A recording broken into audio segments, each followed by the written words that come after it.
김서연의 움쑥.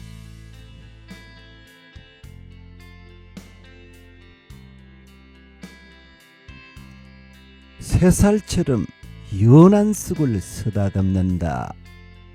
여름이 되면 수수깡처럼 속이 피어버리는 터라 봄이 다 지나기 전에 살찐 쑥 우듬지를 뚝뚝 잘라 저장해 두었는데 추석을 며칠 앞두고 산적을 할 요량으로 양아밭을 더듬다가 뜻밖의 우북한 쑥 무더기를 보았다. 장례를 치르고 어머니 옷을 태웠다. 요양병원에서 하루 날을 잡고 나와 당신 살림을 미리 정리했던 터라 유품이랄 것도 없었다. 병원 생활에 꼭 필요한 물건만 챙겼으니 옷가지 몇과 전화기가 전부였다. 잘 마른 쑥을 불쏘시개 삼아 작은 보따리를 던졌다.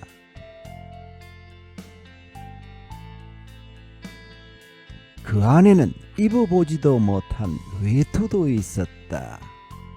물색이 너무 곱다고 저했지만 상점 주인과 내가 우측 좌측 밀어붙여 장만한 옷이었다. 영 내키지 않으면 나중에라도 바꾸자고 했을 터인데 날 따뜻해지면 나들이 옷을 하겠다고 두었다. 기껏 딸 집에 한 번씩 다녀가는 어머니다. 시골살이 하는 내 집들에서 새싹 보는 것을 좋아했다.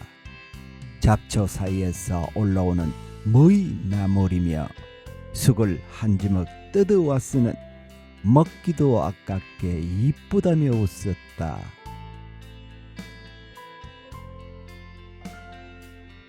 꽃 밴 수선화를 보고도 그랬다. 어디에 있다가 작년 모습 그대로 얼굴을 내미는지 신기해 했는데 환절기 때면 한 차례씩 알았던 당신에겐 어린 삭들이 더없이 대견했을 것이다. 그마저 오래 보지 못했다. 다음 해에는 입원을 하고 말았다. 병실에 있는 동안 꽃철은 2번이나 지나갔지만 외투는 나들이 한번 못 해보고 결국 불더미 속에서 사그라졌다.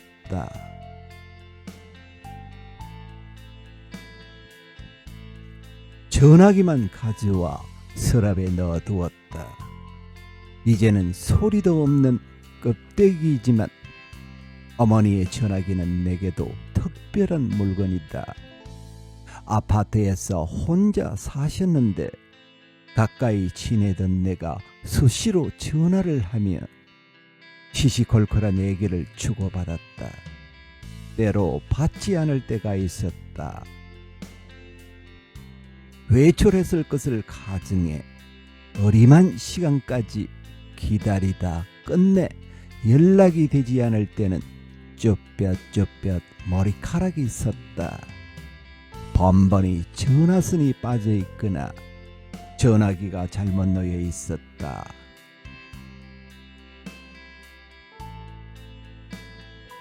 이렇게 한 번씩 소동이 나는 것을 친가나 외가도 알게 돼 외갓집에 가시면 외삼촌이, 큰집에 가면 사촌오빠가 어머니 잘 도착했다고 전화를 줬다. 하지만 시장이나 병원같이 예고 없는 출타가 문제였다. 협박도 하고 사정도 해가며 어머니의 목에 걸리게 된 전화기였다.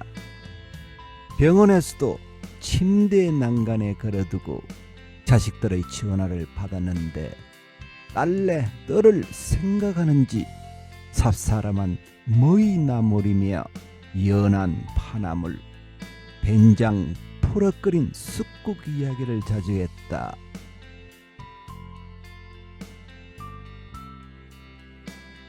어머니 가시고 흑백 사진처럼 어두운 나날이 같다.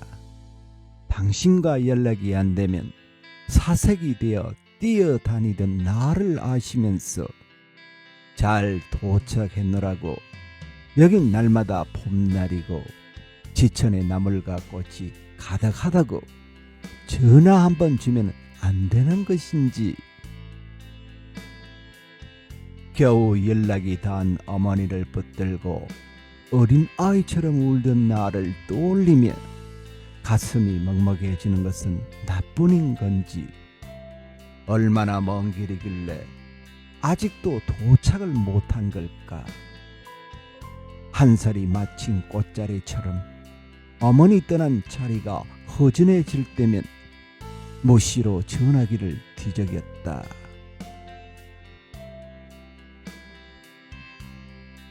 전화기 속에서 친구들은 손주 자랑으로 앞다툰다. 나 역시 꼬물거리는 손짓, 발짓이 귀여워 내 손주도 아닌데 몇 번이고 사진과 동영상을 돌려본다. 이 집, 저 집, 카톡 사진들을 훑는데 이게 웬일인가. 엄니 핸드폰이 카톡에 떴다. 어머니가 쓸 때는 기능이 단순한 폴드폰이었어 카톡을 사용할 수 없었다. 가슴이 뛰었다. 액정을 뒤로 밀었다. 분명 어머니 번호가 맞았고 반갑기보다 무서웠다.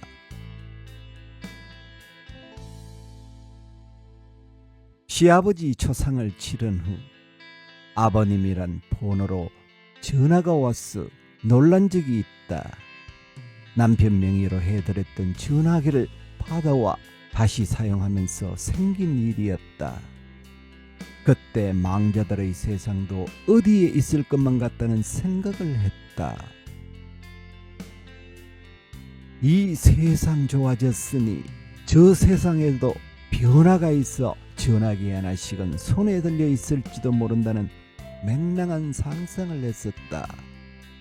조심스럽게 화면을 늘렸다. 가슴이 쿵쾅거렸다. 앳된 여자의 진달래빛 상의가 환했다.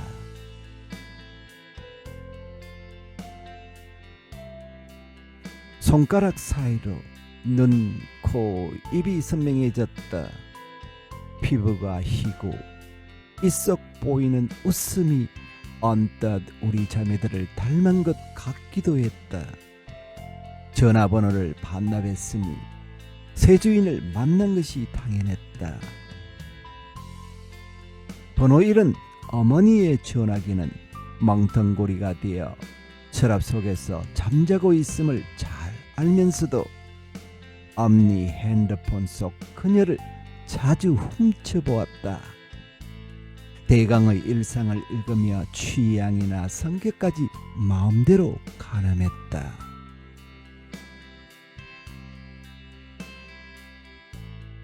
여행지에서의 거침없는 웃음이 화면 안에서 쏟아질 때는 나도 덩달아 입이 번거로졌다.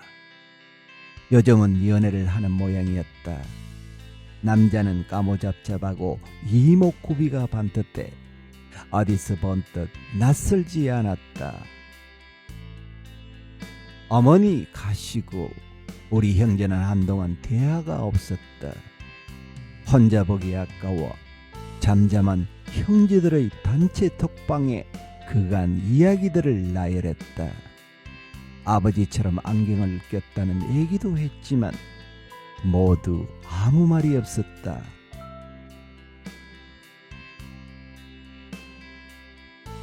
노를 바라보듯 어머니를 보내고 제각기 가슴에 검게 다 들어간 구석을 어쩌지 못하고 있었다. 박완서 작가의 움딸이란 소설을 읽은 적이 있다. 시집간 딸이 죽고 사위가 새 장가를 갔어. 맞은 부인을 전처의 친정에서는 움딸이라고 부른단다. 불탄 쑥밭에서 새로 돋은 가을 쑥을 움쑥이라고 부르는 이치와 같았다. 딸을 잃은 친정 어머니와 전처의 흔적을 보아야 하는 새 부인이 서로 편한 관계일 리 없다. 소설 속에서 새 부인은 절대 우음이 털 수 없는 불모지에 있다.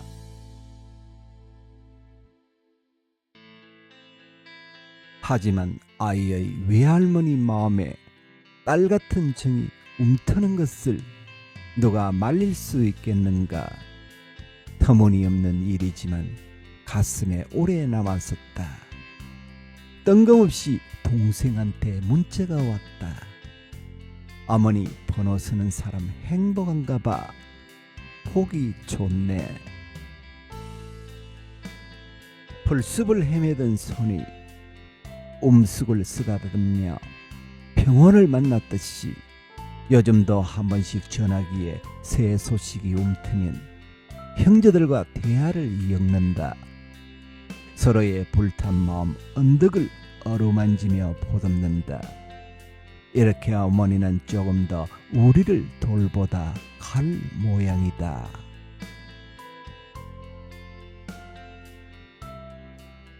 18살에 시집을 왔다고 했다. 목화를 따다가 들녘 사람이 된 어머니는 솜털보다 순한 사람이었다. 숙향이 코끝에 맴돌다 바람을 타고 흩어진다. 바람 닿는 그곳에도 쑥이 돋았는지 전화 걸고 싶다. 우리 형제들의 웃음이 만발한지 물어보고 싶다.